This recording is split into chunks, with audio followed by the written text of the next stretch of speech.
200 EMA को apply करेंगे। अब 200 ईएमए को अप्लाई करने का मेन पर्पस क्या है कि जो आपकी 200 ईएमए है that is like the backbone of your chart, that is like the backbone of the stock. अगर कोई स्टॉक 200 ईएमए के ऊपर नहीं है उसको तब तक एटलीस्ट मैं बाई के लिए नहीं सोचूंगा। Hello friends, so today in this video हम समझेंगे एक मूविंग एवरेज स्ट्रेटजी। एंड ये जो नॉर्मल स्ट्रेटजीज आपने देखी होंगी उससे काफ़ी डिफरेंट होने वाली है। जनरली जब भी आप ऑनलाइन मूविंग एवरेज स्ट्रेटजी की बात करते हैं तो उसमें हमेशा क्रॉस ओवर स्ट्रेटजी की ही बात होती है। बट आज हम एक पुल बैक स्ट्रेटजी समझेंगे एंड इसको अप्लाई करना बहुत ही ईजी है। And I will try to explain it in a very easy manner. तो ये आप वॉलेटाइल मार्केट्स के अंदर भी बहुत इजीली यूज़ कर सकते हो। एंड इसके जो बेसिक आपके रूल्स है कि कहाँ पे आपने एंट्री करनी है, कहाँ पे आपका स्टॉप लॉस होगा, ये सब काफ़ी वेल डिफाइंड होंगे इसके अंदर। सो बिफोर वी स्टार्ट तो एक बेसिक आपको ओवरव्यू दे देता हूँ कि एसएमए एंड ईएमए के बीच में डिफरेंस क्या होता है। तो एक ईएमए जो है वो आपके जो प्राइस के जो लेटेस्ट जो मूव्स हैं, जो लेटेस्ट प्राइस है उस वाले प्राइस को ज़्यादा इंपॉर्टेंस दे रही होती है। जो सबसे लेटेस्ट प्राइस है उसको सबसे ज़्यादा, देन उसके बाद उससे जो नेक्स्ट प्राइस था उसको थोड़ा सा कम, एंड देन उसके अगला प्राइस था उसको और कम। तो वो प्रो राटा बेसिस पे चल रही होती है। अदरवाइज जो आपकी एसएमए है वो एक सिंपल मूविंग एवरेज है। उसमें जो नॉर्मली आपको एक सिंपल जो एवरेजिंग की फॉर्मूला होता है, जो द नंबर ऑफ द जो प्राइस चल रहा है डिवाइड बाय द पीरियड, वो बिल्कुल बेसिक प्राइस होता है, बेसिक एसएमए होती है वो वाली। एंड हम ट्रेडिंग के लिए मोस्टली हमने देखा गया है कि ईएमए ज़्यादा अच्छा वर्क करती है, बिकॉज आपको रिसेंट प्राइस से ही मैटर करता है कि प्राइस जो रिसेंटली चल रहा है उसके अकॉर्डिंगली कोई चीज़ कैलकुलेट हो रही है तो ज़्यादा अच्छा रहेगा हमेशा। तो इसके अंदर हम अपने चार्ट पे आ जाते हैं। So this is Infibeam avenues, ये डेली चार्ट है ये वाला। एंड यहाँ पे अगर आप देखोगे सबसे बेसिक जो हमने पहले चीज़ देख लेनी है, जो कि चार्ट है वो एक अप ट्रेंड में है भी या नहीं। आपको बहुत इजीली देख के पता चल रहा है कि चार्ट ही ओवरऑल अप ट्रेंड में है। आप विदाउट एनी चीज़, विदाउट एनी इंडिकेटर्स आप बहुत इजीली इसको देख के बता सकते हो कि अप ट्रेंड में यस ये चल रहा है। इसके साथ फिर हम इसमें 200 ईएमए को अप्लाई करेंगे। अब 200 ईएमए को अप्लाई करने का मेन पर्पस क्या है कि जो आपकी 200 ईएमए है that is like the backbone of your chart, that is like the backbone of the stock. अगर कोई स्टॉक 200 ईएमए के ऊपर नहीं है उसको तब तक एटलीस्ट मैं बाई के लिए नहीं सोचूंगा। ये सबसे पहला क्राइटेरिया ही मेरा होगा किसी भी स्टॉक को एंटर करने से पहले। अगर वो जैसे आप यहाँ पे देख रहे हो, जब यहाँ पे ये 200 के नीचे चल रही है यहाँ पे इस प्राइसेस पे, तब हम इसमें ये वाली स्ट्रैटेजी या कोई भी और स्ट्रैटेजी को अप्लाई करने की ट्राई ही नहीं करेंगे। सबसे पहले उसने अपनी बैकबोन के ऊपर आना है।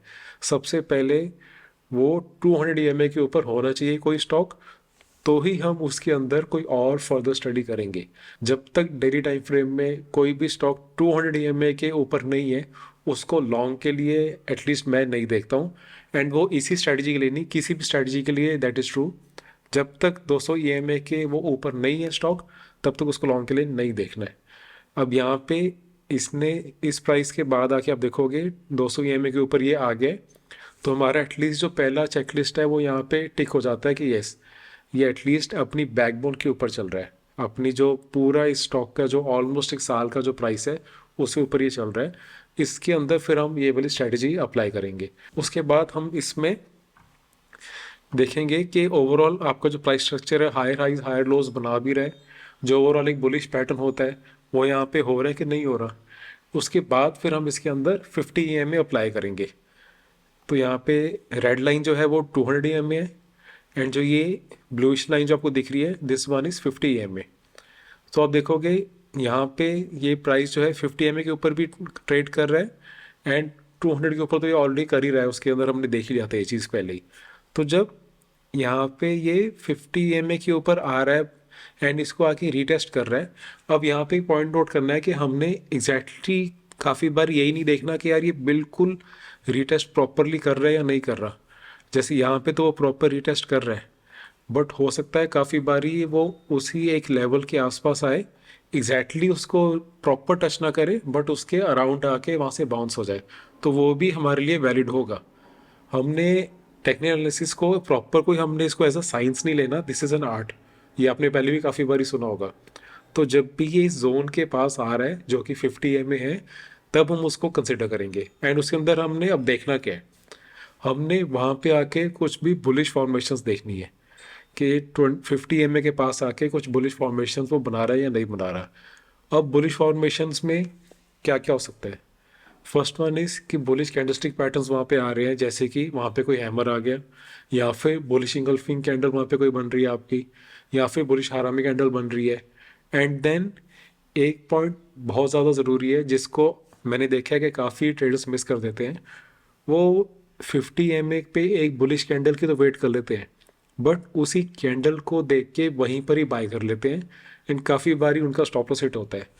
तो एक चीज़ जो हमने यहाँ पे देखनी है कि जैसे यहाँ पे 50 के पास अगर ये बुलिश कैंडल बनी थी, तो वो जो बुलिश कैंडल है उस कैंडल का जो हाई है वो भी ट्रिगर होना चाहिए।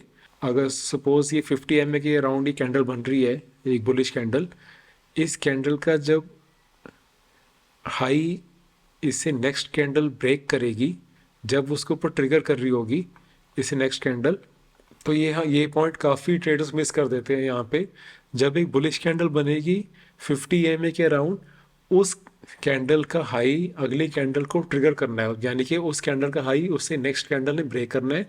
ज़्यादातर हो सकता है कि उसके नेक्स्ट कैंडल ही ब्रेक कर दे, कभी कभी हो सकता है कि एक दो दिन के बाद वो ब्रेक करे, बट उस बुलिश कैंडल का हाई ब्रेक होना चाहिए, तभी उस सेटअप को हम वैलिड मानते हैं कि यस ये रीटेस्ट करके वहाँ पे एक बुलिश फॉर्मेशन बना रहा है। काफ़ी बारी ट्रेडर्स जस्ट एक बुलिश कैंडल के आते ही वहीं पर ही बाय करना स्टार्ट कर देते हैं। तो हमने हमेशा वेट करना है। थोड़ा सा हो सकता है कि हम कॉस्टली परचेज करेंगे किसी चीज़ को, बट हम एक कंफर्मेशन के साथ परचेज करेंगे। हम आधा % हो सकता है महंगा लेंगे, बट एक जब कंफर्मेशन आती है तभी लेने का बेनिफिट होता है, वहाँ पे आपके स्टॉप लॉस होने के चांसेस काफ़ी कम हो जाते हैं। अब यहाँ पे जब आप बाय करोगे, जब आपने एक बुलिश कैंडल भी वहाँ पे देख ली, तो स्टॉप लॉस आपने वहाँ पे 50 के साथ जो कैंडल आ रही है जस्ट उसके नीचे रख सकते हो, या फिर ज़्यादा बेटर ये रहता है कि आप थोड़ा सा बफर लेके हल्का सा उससे एक थोड़ा सा पॉइंट वहाँ पे बफर करके उसके बाद वहाँ पे अपना स्टॉप लॉस मार्क करो, तो आपके स्टॉप लॉस हिट होने के चांसेस काफ़ी बारी कम हो जाते हैं। एंड अब यहाँ पे जब आपने एंट्री करी है, तो उसके बाद आपने प्रॉफिट्स कहाँ बुक करने हैं। तो सपोज अगर आपने यहाँ पे एंट्री करी है इस पॉइंट पे आके, तो एज अ स्विंग ट्रेडर आप इस लेवल पे आके जब आपने देखा है कि एक ये बेरिश कैंडल यहाँ पे बन रही है, ऑलमोस्ट एक शूटिंग स्टार बन रहा है, एंड इस जो शूटिंग स्टार का हाई है वो ब्रेक नहीं हो पा रहा नेक्स्ट 8 2 3 डेज तक, एंड उसके बाद वो शूटिंग स्टार का लो भी ब्रेक हो रहा है। एंड ये मेन पॉइंट कि ये जो बेरिश कैंडल बनी है कहाँ पे बनी है, वो आपके एक ऐसे जोन पे बनी है जहाँ पे पहले भी वो रेजिस्टेंस ले चुका है, पहले भी यहाँ पे, अब दोबारा सेम जोन पे ये डबल टॉप बना के वहाँ से रिवर्स हो रहा है। तो स्विंग के लिए तो आप ऐसे पॉइंट्स पे आके इसको बुक कर लेना चाहिए, ज़्यादा ठीक रहता है। अगर आप एक ट्रेंड फॉलोइंग मेथड में हो, अगर आप पोजिशनल ट्रेडिंग कर रहे हो, तब आप जब तक ये 50 के ऊपर चल रहा है तब तक उसको राइड करो। मीन्स जब तक ये सारी मूव चल रही है तब तक उसको राइड करते रहो। उसके अंदर आपको एक बड़ी मूव मिल जाएगी, बट यस वो आपके ऊपर डिपेंड करता है कि आप इसको किस वे से राइड करना चाहते हो, आपका टेम्परामेंट क्या है। आपने क्विक प्रॉफिट्स लेने हैं, आपने स्विंग वाले ही, अगर आपको ये 7-10% वाले प्रॉफिट आपको सफिशेंट है, या फिर आप एक लंबी राइड के लिए उसको राइड करना चाहते हो, वो आप पे डिपेंड करता है। बट 50 के पास आके हमारी एंट्री बहुत अच्छी हो जाती है। एंड बुक करने के लिए हमने देखा कि कैसे हम प्राइस एक्शन से उसके प्रीवियस रेजिस्टेंस पे जब भी आए वहाँ पे बुक कर सकते हैं, या फिर जहाँ से हमने एंट्री की थी, जिस हमने पॉइंट ऑफ व्यू से एंट्री करी थी कि जहाँ पे आके कुछ बुलिश इंगल्फिंग बनती है या कुछ बुलिश हैमर बनता है, वहाँ पे हम एंट्री करेंगे।